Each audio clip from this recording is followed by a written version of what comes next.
আরে কতদিন ধরে আমার লালনকে দেখি না। লালনের জন্য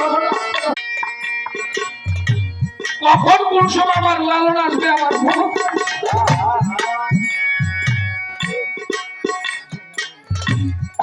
কোন ভক্ত যদি দূরে থাকে গুরু কি আর থাকতে পারে?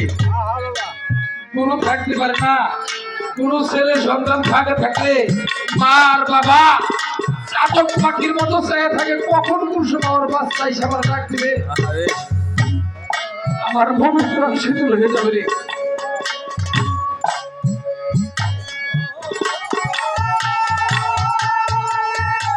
সিরাজশাহ ঘুমের কোলে ছটফট ছটফট করে। এমন সময় সিরাজশাহর স্ত্রী এসে বলে, স্বামী গো